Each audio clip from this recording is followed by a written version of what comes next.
Here's the thing that nobody tells you. The traits that can make a neurodivergent brain brilliant at spotting patterns, hyper-focusing, and thinking differently are also the traits cyber criminals know how to exploit. And sometimes all it takes is the right moment of fear, urgency, distraction, or trust to be exploited. Today, I'm joined by Gary Hibberd, the co-founder of Consultants Like Us.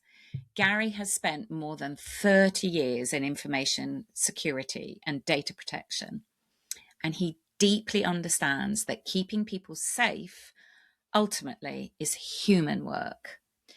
Today, we're going to explore the overlap between neurodivergence and cybersecurity, from gaming platforms and online grooming to impulsive clicks, elderly relatives, AI, digital behaviour, and why conversations, not control, are what actually keep families safer online.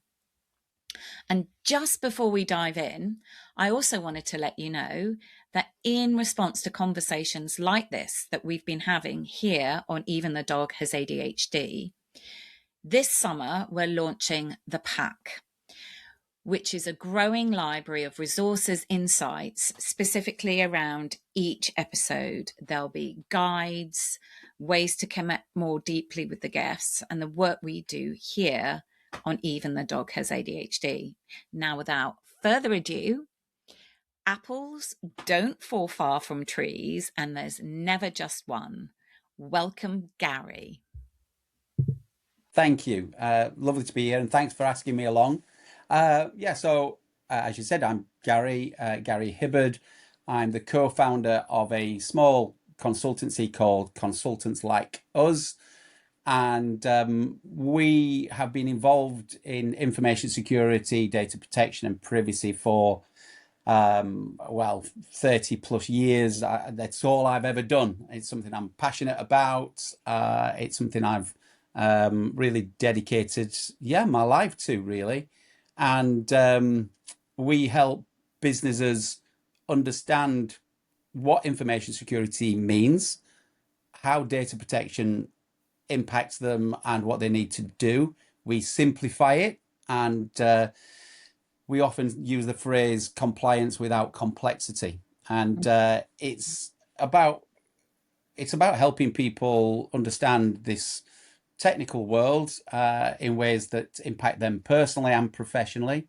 We work with business owners, small businesses, one-man bands, plumbers, tailors, market traders, all the way up to multinationals. And I've been lucky enough to work with some high street brands, names that you would recognize, all the way through to organizations that you'll have never heard of, but equally rely upon data and increasingly now artificial intelligence, AI, and such like.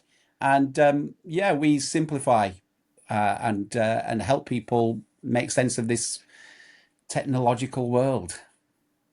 Is that okay? Yeah, that's beautiful with who you work with. Now, Gary and I could talk the hind legs off a donkey, couldn't we?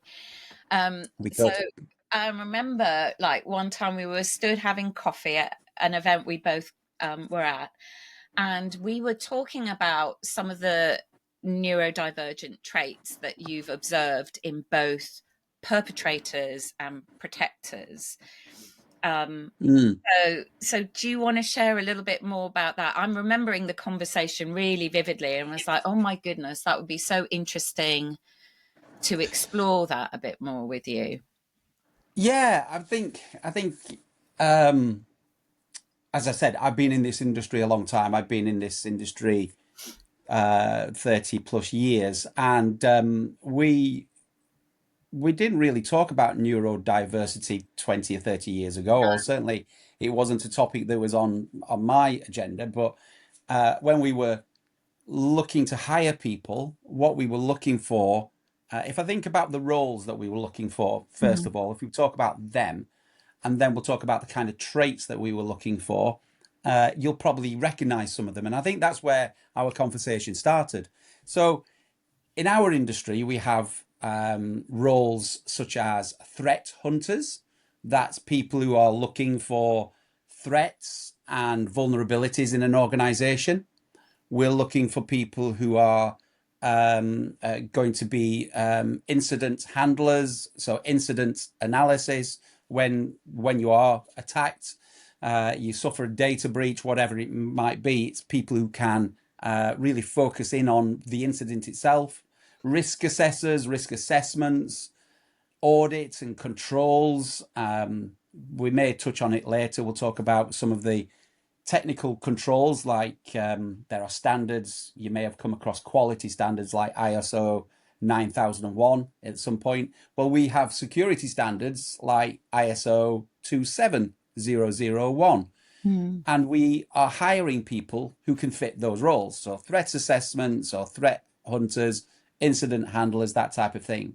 And what we're looking for really is people who can really focus in on, to the exclusion of everything else, all the distraction, all the other noise that may be going on around them. We're looking for people who can go deep into a particular thought pattern, who can just really focus in on the tools that they may be working on, or the threat model they may be working on. We want to see people who can really think differently. So we're always looking for people who have a that attention on something, but look at something, pattern recognition, Yeah. looking at things differently, rather than just say the way that I might look at something, or that a typical person of a typical age, of a typical demographic might look at it. They can see patterns where other people can't see patterns. They're the kind of traits that we're looking to get or to hire, and those kinds of people, they become the go-to person when people typically can't see the wood for the trees, if you like. So yeah, so they're the kind of traits that we're looking for, and more nowadays we're seeing those kind of traits being displayed in people who are very good at security analysis, business analysis, and yeah, very technical, capable people. Yeah, and you know what's making me think about, there are some business practices, with massive IT infrastructure projects that deliberately seek out neurodivergent people for really intense pieces of hyper Mm, focused work, like crazy hours. But when I'm thinking about a well-being of a human being, thinking that's not sustainable, like as a mm, lifestyle long term. And yet people do work like that, go in yeah. for high paid, high intensity, hyper focus contracts. And I can't think of an example, but that have had conversations like in local business networks to Oxfordshire where this has come up, not a Mm, national event. And then sort of we touched on briefly, and I always like to keep our podcasts really focused on the positive, but I do think it's worth kind of acknowledging some of the profiling of perpetrators of some of the attacks, or yeah. breaches or what have you. Yeah, I think there's a it's some people may be aware of this term. I'm not sure, but I will raise it here, which is that in my profession, and I use that word very pointedly, profession. We are professionals at what we do, cybersecurity, information security professionals. We have what are called ethical hackers. Now, these are people who will engage with an organization, usually a fairly large organization. That's not tends to be the smaller businesses, but increasingly it is, where we will use exactly the same techniques that an unethical hacker will use to break in. The only difference, really, is that we have a contract. You have given us permission to try and break into your systems. And we'll tell you how we've done that. We'll tell you where your threats are or where your vulnerabilities are. And we'll tell you how we were able to break in because we are ethical hackers. Mm. The unethical hackers will just do it. They'll destroy your business. They won't care about who they hurt, what damage they cause, and then they'll try and take money away from you. Now, it's important to make that very clear distinction because the personality traits of ethical hackers and unethical hackers is pretty much the same. It's people who are hyper vigilant. It's people who can see a pattern, who will focus in on one key problem and stay with that problem until that problem has been addressed in their mind.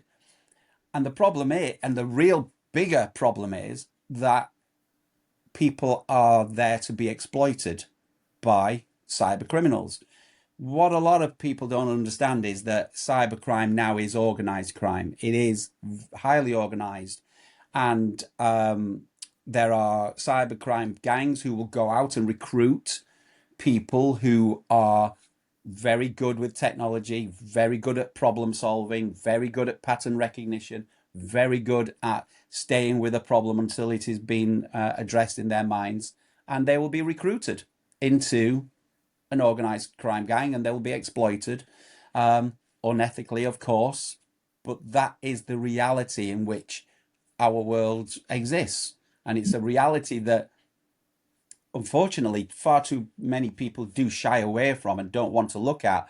It's the reality of life, right? It's that's yeah, that's the world in which I inhabit and I venture into more often than many others would care to wish. But it is something that we have to do. I have to engage in it, so you don't have to.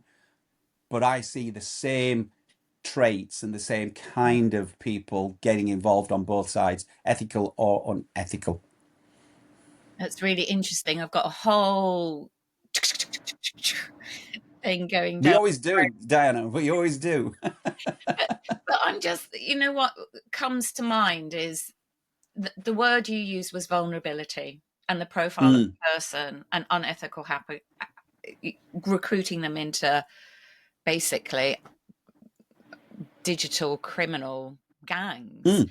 is kind of what comes to mind is county lines and physical in-person drug manipulation and the profile of young person that are targeted or is targeted Mm. be the same as digital criminals. I don't know if there's a name for digital criminals or gangs, and it just No, not no. It's they are cyber criminals because cyber they're using that. There's essentially two types of crime, and one requires a computer, and the other one enables is accelerated by computers or digital devices, mobile phones, tablets, that type of thing. But it's the cybercrime world. It's a cyber criminal once said to me, it's easier and better and safer for us to steal £1 out of 1 million accounts than to try and steal 1 million out of one account. And that makes perfect business sense. And whilst it is a dark topic and it sounds scary, I would just urge people just to recognize that cybercrime is just business to them. They just see it as business. It's highly financed. They have financiers, they have lawyers, they have call centers, they have recruiters. And the recruiters is the bit that we're interested in on here because they're looking for talented people. Where would you find talented people? Well, you go online, you go to gaming conventions, you go online to go to Roadblocks, you go to Minecraft, you go to whatever the cool kids are hanging out, or the nerdy kids, as we used to get called. You're looking for a geek, someone who's just going to geek out at technology, and then you recruit them slowly and steadily. And it reminds me, Gary, of the conversation we had a little bit around Roblox, because the day that we were talking about doing this podcast, my teen had been asked by Roblox to scan their passport photo or give a Mm, face ID or get an email from a parent to approve. Roblox. And I was like, no way are you putting your passport into a gaming platform for ID recognition. And there is no way you are putting your face in there. His face, and I remember stopping, I think, when he was quite young, but enough probably for AI to profile him already. mm, So he's probably already got a digital footprint, those age things. But I mm. had to double check that he wasn't being hoodwinked into putting his passport in or even having his face so that they could tell what his age is. And then so I had to check, and Roblox was Yeah, saying, yeah, this is a new safety feature. We're going to check yeah. the age of the person. But how, how very dare you The, ask for passport information?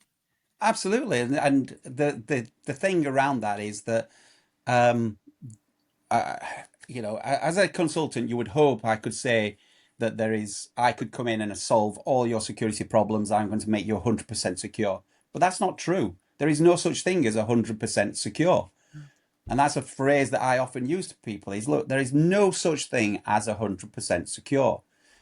It's just about being aware of the threats, being aware of your vulnerabilities, having sensible grown-up conversations, age-appropriate conversations, and appropriate conversations for the person who you're talking to, and saying, look, not in a shocking, scary way, but talking to your kids who are on Roblox.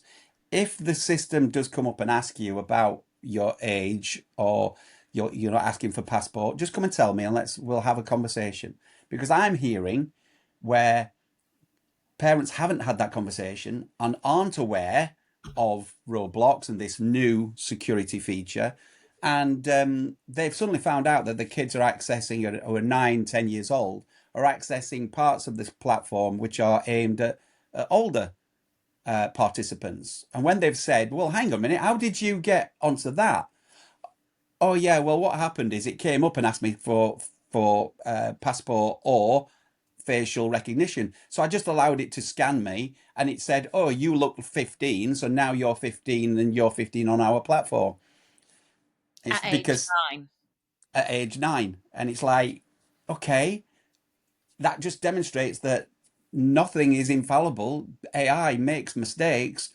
Some 9, 10 years old might look 15. I mean, I can't imagine who, but maybe they do. Maybe it was bad lighting. Who knows? Point is that every system is fallible. It makes mistakes. And I would always second guess and ask for, do a risk assessment. Do I really need to share this information with this platform? Is it absolutely necessary? And if it is, how can I ensure that information is going to be held securely? And I do that it's just being risk aware. It's not because I'm a professional paranoid. It's or because I'm particularly aware of all the dangers on the internet, both the surface web and the dark web and such. It's because I'm just aware that there is no such thing as 100% secure. So I, like when I'm crossing the road, I look left and right just to make sure. And that road safety analogy, that you've got a really nice sort of expansive approach. It's a risk when you cross the road. Yeah. It's a risk, and it's a calculated risk. And as a parent, right from a young age, on the way to school, there's a main primary school. There was a crossing, and when it goes yellow and it's flashing, you rush. Mm. And I would say, come on, this is a calculated risk. It's flashing. They shouldn't be moving. Yeah. But always watching, or even if you're going on a zebra crossing, like where we take the dogs to the park, right from the get-go, I've had to say, because it's a main road into our local shopping area, Like, you cannot just put your foot on that zebra crossing because people don't notice, they don't think, even though Yeah. by rights, by law.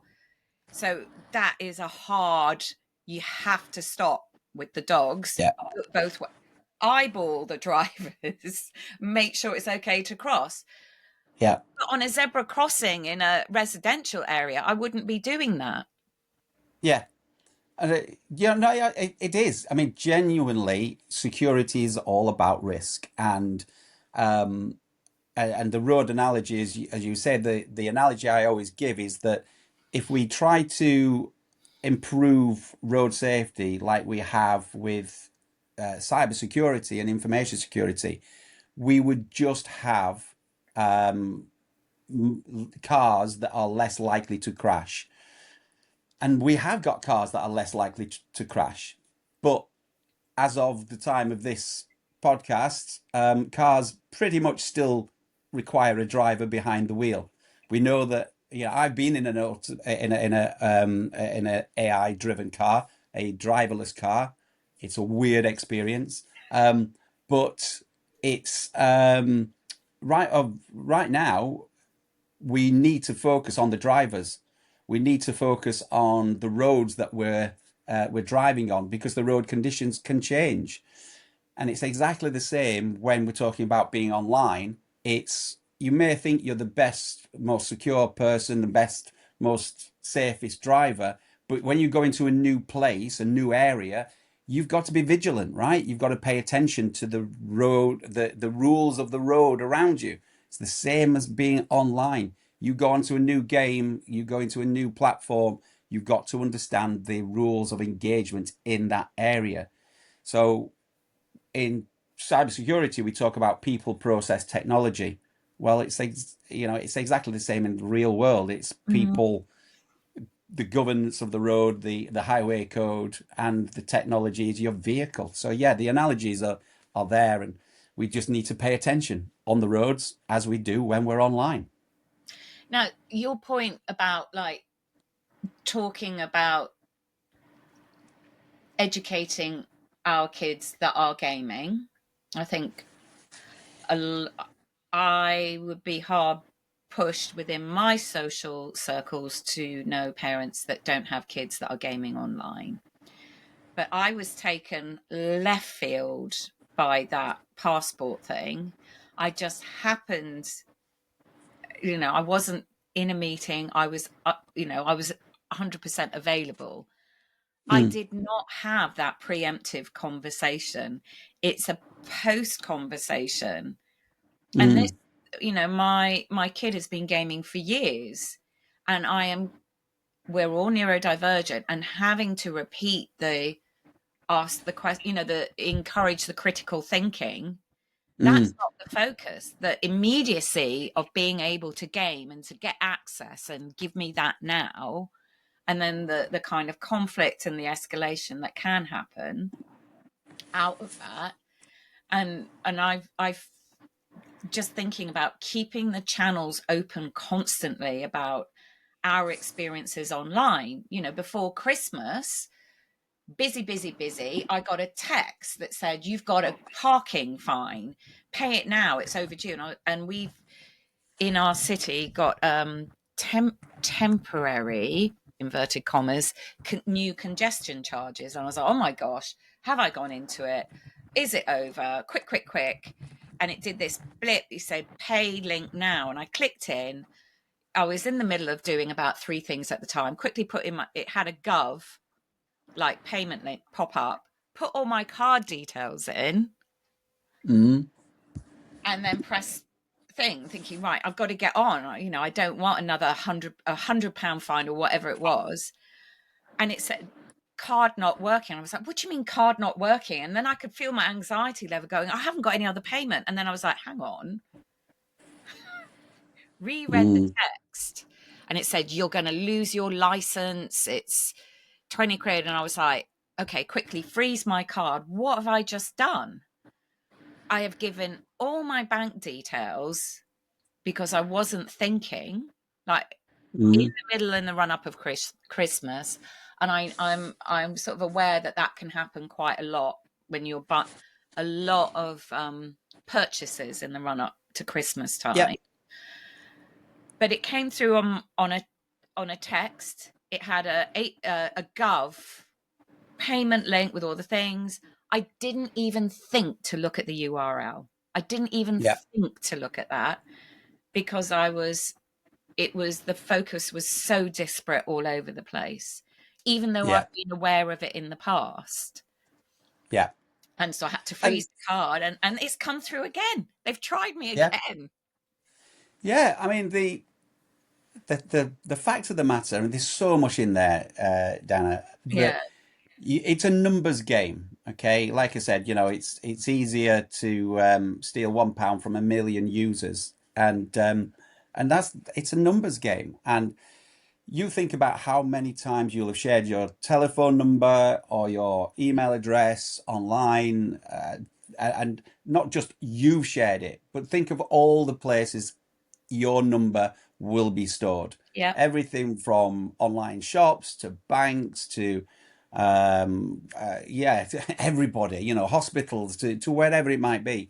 And and I'm using this and I'm pointing at me here when I say we in the industry, we watch and hear and see almost on a daily basis someone's been hacked, some organization's been hacked, 20 million data points have been stolen, 50 million, 200 million, 300 million, and the huge numbers.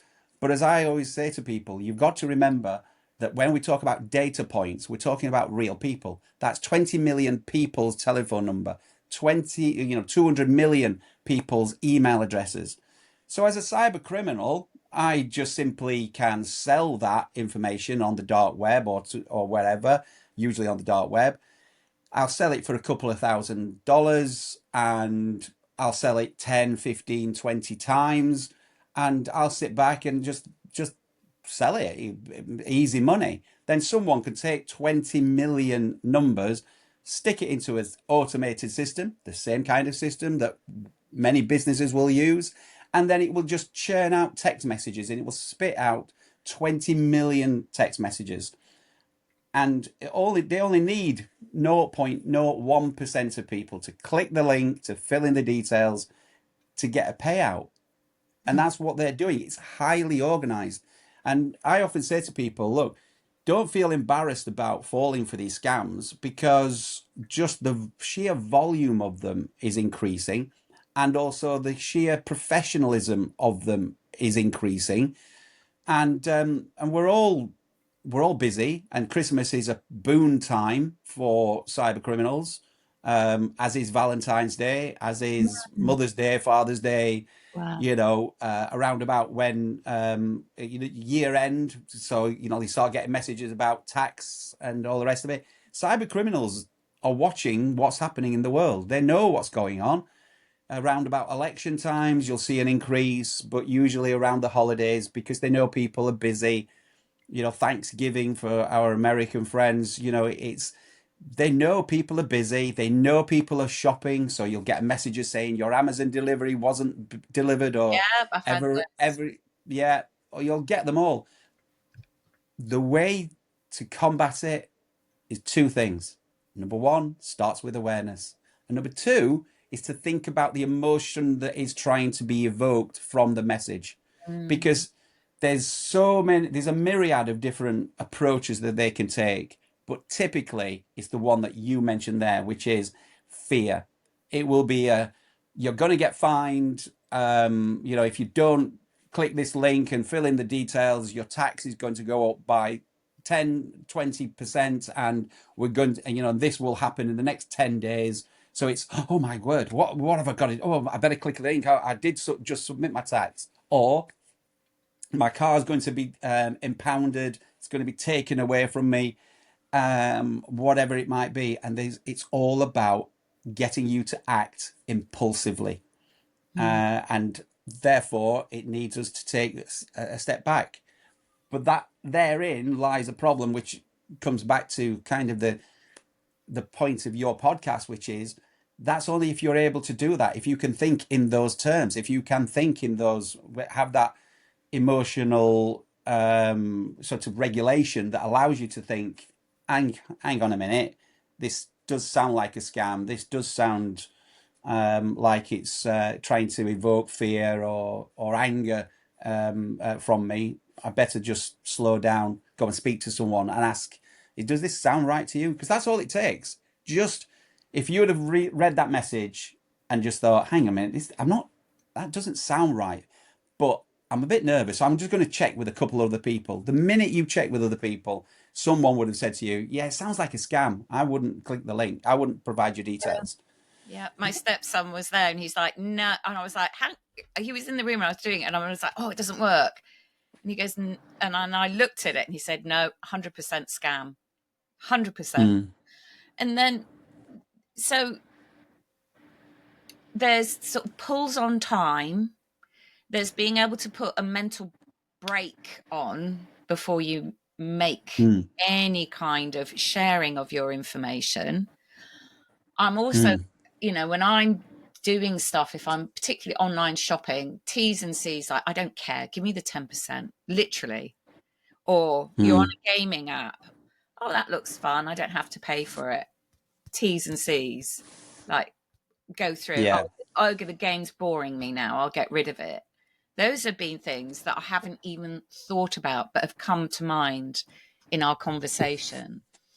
And then, Yeah, it's hmm, sorry, Dana. I no, was no, just you going to go say ahead. there that I think it's a really important point as well, and this is a call out to any employer who's listening to this and watching this, and that is that you've got to remember from a neurodiversity perspective, we've got people who work for us with neurodiversity. I think we all have an edge. We all bring different ways of learning. I was talking about this to someone just the other day, and they were saying, "Well, I don't like reading manuals and such, and I prefer just to get hands on and do things." Whereas I'm kind of the reverse. I will sit there and read a manual from cover to cover, or I'm one of those strange people, geeky people who reads the European AI Act or the General Data Protection Regulation and thinks it's quite interesting and quite fun. Um, but the point is that to you as employers, you've got people in your organization you are expecting them to read your policies and procedures and follow them, and you haven't really thought about them as an audience. You haven't thought about what is the intention behind the policy. Well, the intention behind a policy is you want people to follow it. Well, in that case, why have you written or asked your law firm to write your policy, which is now a 13, 15 page just wall of text, which just means very little to them? So if there is one action I would give, well, there's two. One is to go and speak to people about security and become risk aware. But the second is go and sit down and look at your policies. And if you're reading them and they don't make much sense to you, or you find them boring, then guess what? Other people are going to find them boring as well. So you need to think about your audience whenever you're writing policies and procedures, because you just reminded me with the T's and C's. That's a major issue around any application and system. They have the terms and conditions, and unfortunately, you are forced quite often to accept them, because if you want to play the game, well, you've got to accept our terms and conditions. But it's always worth looking at what they're expecting to do with your data, and what they're going to do with your data. And because of GDPR, which I know a lot of people didn't like, and yet it's there to protect you, it's there to protect me, it's there to protect our loved ones. GDPR and the UK Data Protection Act are very clear. You have to be fair, you have to be transparent about what you're doing with data. Now, if you dig it deep into T's and C's and say, oh, in the middle of a 5, 6 page document, it suddenly says the words, and any data that you share with us, e.g., your passport, we can pass on and sell that data to anyone that we see as a credible partner. Well, maybe you want to ask about that. Maybe you want to have a look at what Roblox is Yeah, saying about what they're going to do with your passport data. Are they going to use it? yeah. What? How I are have they no using it? idea. I have no idea. That's a really Yeah. So, gosh, even more things. I don't know how to get which thought is going to win. So, if like something you said earlier, Gary, was like data points are human beings, and we've Mm, talked as well at great length, and we kind of geek out together, don't we, about data. You've got your data, you've got your information, you've got your knowledge and your wisdom, and then you've mm, got in knowledge and wisdom. You've got that missing link, and the missing link is your experience and the embodiment. That's mm. what gives you wisdom, because knowledge, the volume of data we can all access in an instant is huge. It doesn't Yeah. mean anything. We can access any information, anything, like, but what we do with that information as a human being, as a data point, is massive, and that's where the conversations we have kind of deep dive into what does that experience mean and what do you embody with that information. Yeah, absolutely. So this is why I always say to people about data protection, which, as I say, it's been around for a very long time, in its current, what you would call it as its current description. So it's been around since at least 1997 when we started then looking at, certainly in the UK, when we started looking at the UK Data Protection Act 1998. It's been around a while. And yet when GDPR came around, people were kind of saying, well, it's really complicated and what I don't understand. Why do we need this bureaucracy? And I'm always at pains to remind people that every organization, this is why we work with lots of organizations, tends to be the professional services ones because they tend to be regulated.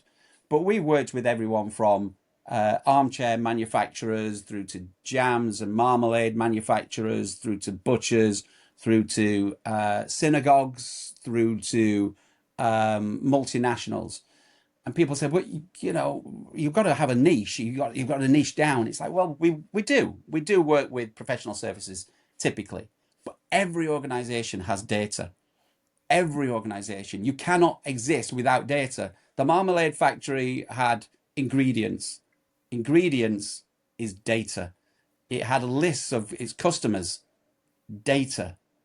Now, all of that information separate, if you just had a list of names, well, that's just data. But if I put those names with an order, now I've got some information and I can use that information. From that, I have knowledge. And that from that knowledge, I can use it for something. And that's the bit that the cyber criminals do the same thing. They go, right, okay, we're looking for data and information. So it tells us something so we can use that against the organization. But that data protection, information security, have those two things ultimately is what's going to give you your knowledge, and that knowledge and using that knowledge for some betterment of society in our world, certainly in our world, not the cyber criminals. That gives you experience and you embody it. It becomes part of who you are. That gives you wisdom. You can't get to wisdom if you don't have that embodiment, that experience, that knowledge, the information, and it all starts with data. And something I've said about you on LinkedIn, I can't remember which one it was you really embody safety, Gary. Like, it's so important to you at many levels. We're not just talking about data. That human Mm, connection with you is really important. mm, That sense of trust, the way you engage with people, the way you see a whole person. And I've watched it with interactions, and we've talked about it. Safety is at many, many levels, because back to something again that you said earlier, a data point is a human being, and human beings are very complex. And having the headspace to be able to even think about cybersecurity, because when you're running a business, the passion, or you're taking care of your family, back to um, thinking about kids and Roblox. It's your, if in a business context, it's your team, it's your whatever, however you're making your money with your business, but it's the people in mm, your business. And I think most business owners are aware that the biggest asset is their people. I think that's pretty common knowledge.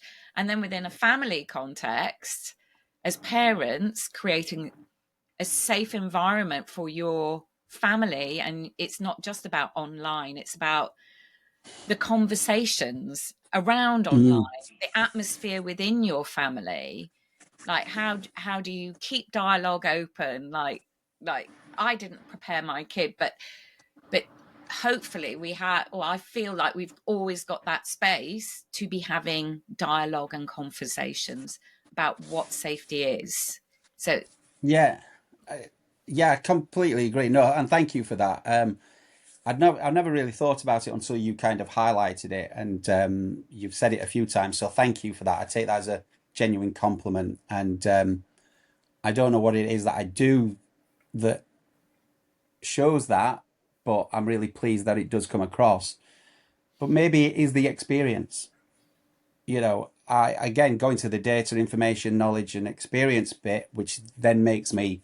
I've got an age now to an age now where I can say wisdom has come, but the experience is I've spoken to everyone from young children through to adults through to the elderly who have suffered at the hands of cyber criminals, and I've seen the pain and anguish that has caused them, and I wouldn't want other people to go through the same pain and anguish. And I've so I have to be very careful about how I phrase this because I don't want to get upset about saying these things. But it is that just recognition that when I talk about cybercrime earlier and organized crime, it's a business, right? There is a business side of it. It's very cold, it's very clinical, it's very business, can deal with that.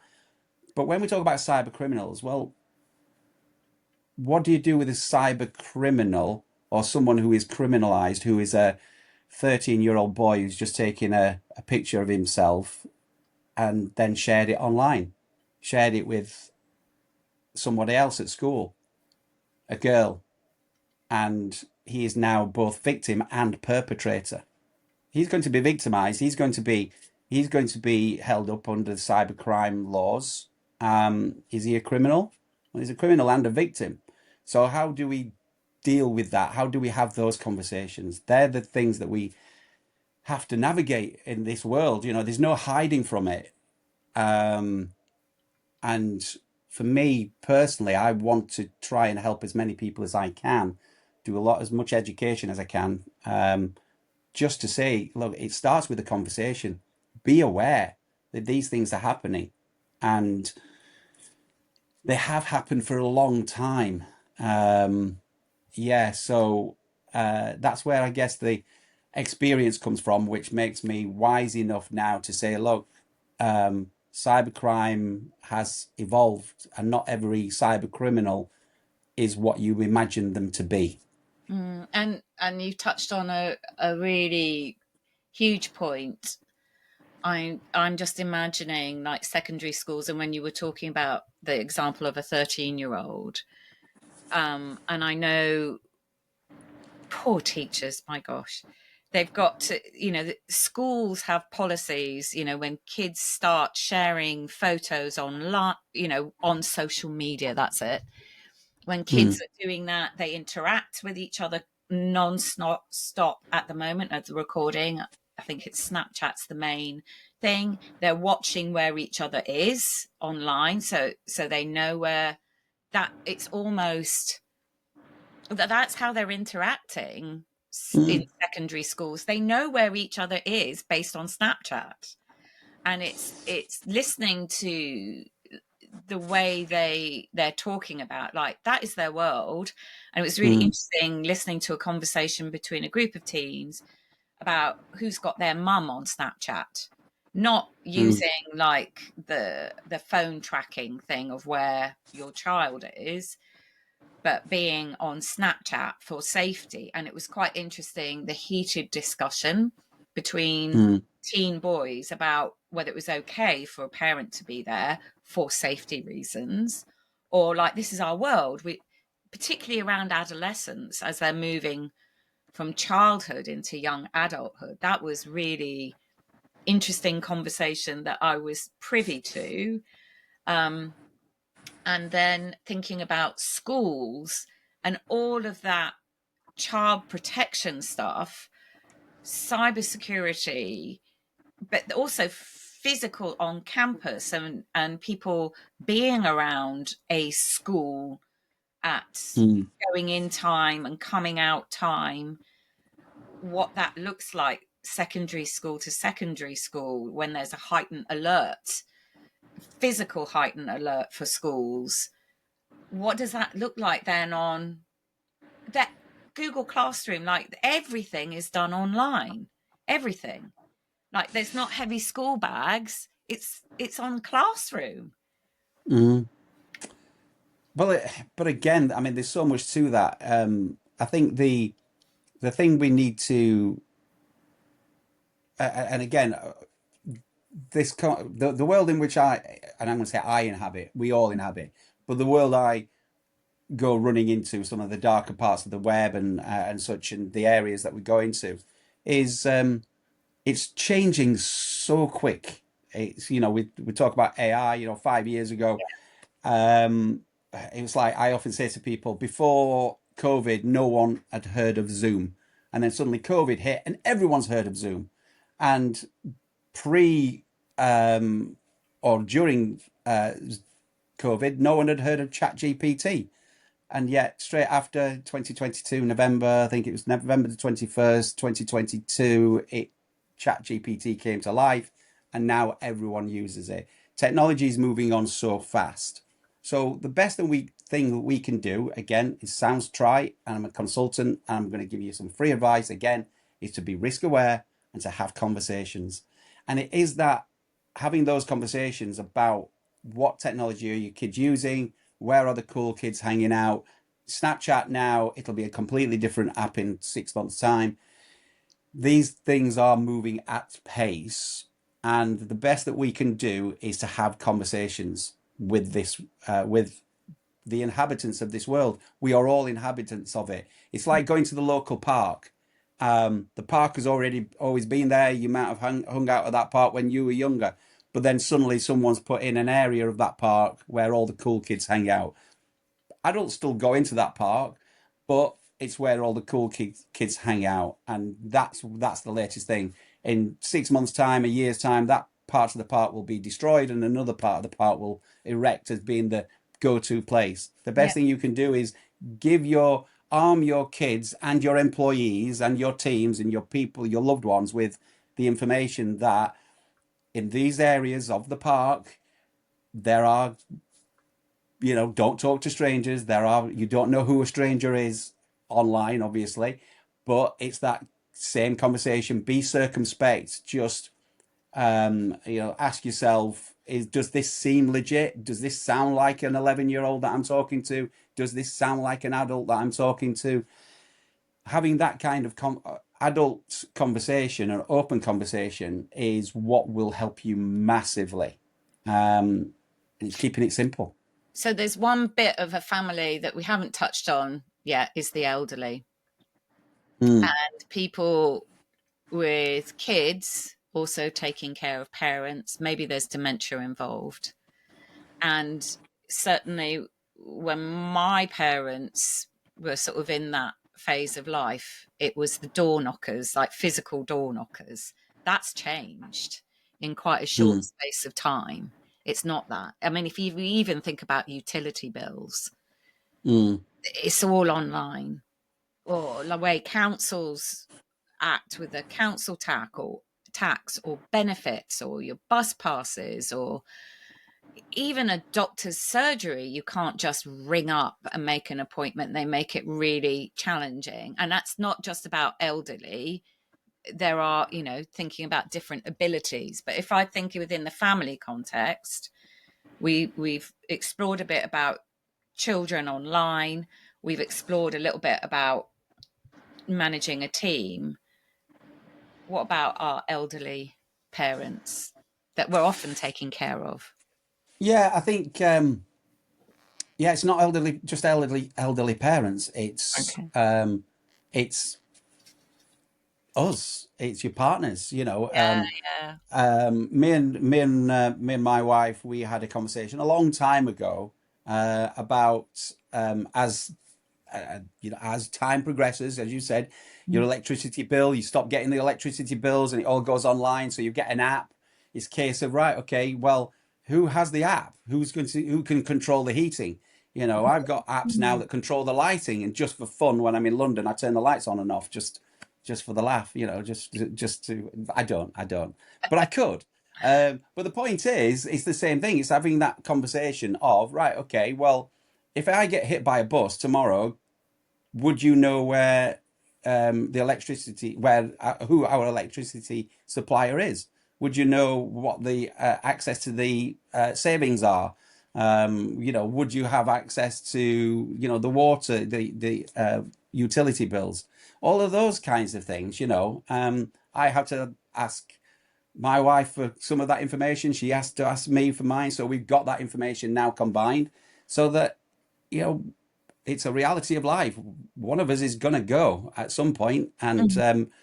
the other's going to have to then pick up the mantle and run with it, and be able to run their life, continue with their life. It's exactly the same with an elderly relative, and dare I say it, it's a simpler conversation because with children, and this is why I'm saying having an open and honest conversation with children is important, is because when people say, I'm going to take the mobile phone off them, I'm going to stop them from doing this, I want to stop them from doing that. Well, that's like trying to grip sand. The tighter you grip, the more sand that will slip out of your fingers. Yep. But with adults, with old elderly, they're more likely to be open to you saying, right, look, we need to sort out your electricity bills and your utility bills. Let's sit down and this is the place that we need to set things up. Um, but I'm going to need to have access to these things so that I can make sure that they are being paid. If you've got power of attorney over them, if you've got that level of control, then you should have access to their accounts with their permission, if that is possible. But yeah, there is an element of taking that level of control, because there may be a time when they become incapable of doing so. And when it comes to scammers and to people attempting to defraud them, take money from them in the same way as they tried with you could self, it's about having those conversations about, if you get something from anyone that you're unsure about, just let me know. Well, who do you mean? Well, it could be anyone, like the electricity provider, or might be from the government or something. Just let me know. If you're unsure about anything, just forward it to me and I'll have a look at it for you. Yeah, yeah. And the phone calls as well. And I'm just thinking people using, I'm afraid, pretending to be charity Yeah, sector and join this, oh, what's it? Join the raffle, doing yeah. that and all of that. So rather than the fear base, going for the compassion pulling with the elderly. And Well, again, but again, on that is that maybe an even simpler rule of thumb then is, rather than trying to teach them all about phishing, and there's different terms for it, mm, phishing and smishing and quishing and all manner of things. But essentially, it's called social engineering, or cons. Is the yeah, minute anyone asks you for your bank account details, just stop. Don't give them the details. Tell them, you don't have to be rude, just tell them you'll call them back, yeah, and then put the phone down. And that's a nice then strategy. it's just, the minute they ask for any money from you, just stop. Yeah, Um, and that's it. It's as simple as that. And then you can check, you can phone your bank. If someone rings you and says it's your bank here, we've noticed some fraudulent activity on your account. We just need to check a few things. Can you provide us, just to confirm who you are, could you please provide us with your postcode and your account details? Just simply say, thank you for your call. I will call you back. Hang up, and then call your bank on the number that you would always call them on. And then just say, look, I've just had a phone call from you guys. Can you just confirm it's you? And I would say 9 out of 10 times you'll get, no, it was probably a scammer. Thank you for checking. Yeah. So, Gary, as we kind of come to a kind of close, like your passion to make the online space a safer place, you set up a YouTube channel for people to be able to access, and you also do amazing webinars and stuff. Do you want to share a Yes. little bit about your channel and what to expect Yeah, so last year we launched it because I mentioned something earlier, ISO 27001. So that is a international security management system, recognized by governments, recognized by large businesses. So if you are a business that is looking to grow your business, undoubtedly you're going to be doing bids and tenders and such. Well, usually they'll say to you, how are you managing your security? And ISO 27001 is a way to be able to demonstrate you're doing all the right things. So we help people put those things in place. So last year we launched a YouTube channel to focus very much on that standard. So I think there's just over 100 videos all about ISO 27001, different controls, access controls, physical security, people security, all of those things. But in 2026, we're going to go a little deeper and a little broader, in as much as we're going to be talking about things like this, about how to stay safe online. We're going to talk about other security standards, of course, because there's a lot of technical people out there who want to know. But we are going to broaden the conversation. So we talk a lot about behavior, social engineering, how con men do what they do, yeah. So it's very much about educating people on a platform that a lot of people are used to using, YouTube. And when we do webinars, we'll put them up onto the webinars onto there as well, so that everyone's got a central place that they can go and take a look at. And you've just got to search for consultants like us. And we call consultants like us because there aren't many consultants like us. That's the reason why we call it that. But there you are. So yeah, so you go to YouTube and just type in consultants like us, you'll find us. Yeah, and we'll put the link for it in the show notes as Thank well. you. Yeah. So thank you so much, Gary. I'm spiraling with all of the. I am sure there are going to be amazing people that are working with families, particularly with families with neurodivergent children, like creating that safety in the home. So if you're one of those people, or if you know of a resource like that, it's really worth popping in the comments in this show. Just pop that in so that it basically helps raise awareness all round, Mm. really, with like we can access data to the stuff we've been talking about. We can access data all the time, but what we do with it, finding what's the right fit for us as an individual, us as a family, or us as a business owner, or like an independent human being like me, like a one person band kind of thing. You know, our data and security is just, it's about keeping safe. It's not Mm. ignoring the risks, but it's like you say, I love that kind of road safety. It's being aware of the risks, what's a calculating risk, and keeping stuff safe, and keeping conversations open, and to encourage that kind of self-critical thinking, like, break, what's the feeling in me that this is evoking? Just Mm. stop right there. What is this making me feel? Take a breath, check with another human what's going Yeah. on, and then re-look at it, and let me call you back.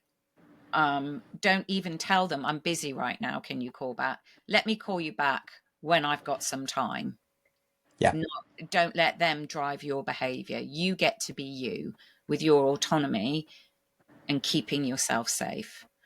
So thank Mm. you, Gary. Is there any last kind of things besides, obviously, check out and follow on YouTube, subscribe, and also follow you on LinkedIn? Probably you've got some great Yeah. like Uh, nuggets that come up in there. yeah. Thank you.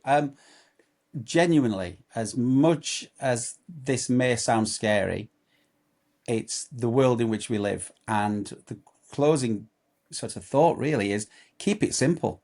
The road analogy really does work. If you just stepped out onto the road and attempted to reach the other side without looking left and right, we can almost guarantee you're going to get into an accident. It's not going to end well. But just being aware to turn around and look left and right, we can guarantee you're going to be 100% more risk aware than you were before. Keep it simple. Just be aware. Yeah, and if someone has listened to this all the way through, that awareness is already raising, and what people do Mm. with that. And that's part of the intention of us pressing record and chatting like we Well, do. that's people. We've taken people from data to information to knowledge. What they do with the knowledge, well, that's down to them. Whether they embody it and then it Yeah. makes them wise is up to them. Yeah. So thank you so much, Gary. Perhaps the one thing that's worth taking away from today is that awareness is not about fear. It's about knowing your own patterns well enough to pause before you react. Gary put this so simply when he said, look left, look right. That's it. Risk awareness. Now, if this conversation has stirred something up in you, if you recognized yourself in the parking fine story, or the teenager on Roblox, or perhaps the business owner who hasn't read their own security policy, you're not failing, you're just patterned. And now you've got a little bit more information to navigate with. Thank you, Gary, for the way you hold all of this, the complexity, the humanity, and the genuine care underneath the technical world you move in through every day. Now, if you found this episode helpful, remember to like, comment, and share with someone else. And do press that subscribe button, it depends which platform you're in. Subscribe on all the platforms, YouTube, Spotify, Apple Play, because when you do, it just increases reach, and other people who would find this conversation helpful will come across it too. So remember, apples don't fall far from trees, and there's never just one. Bye.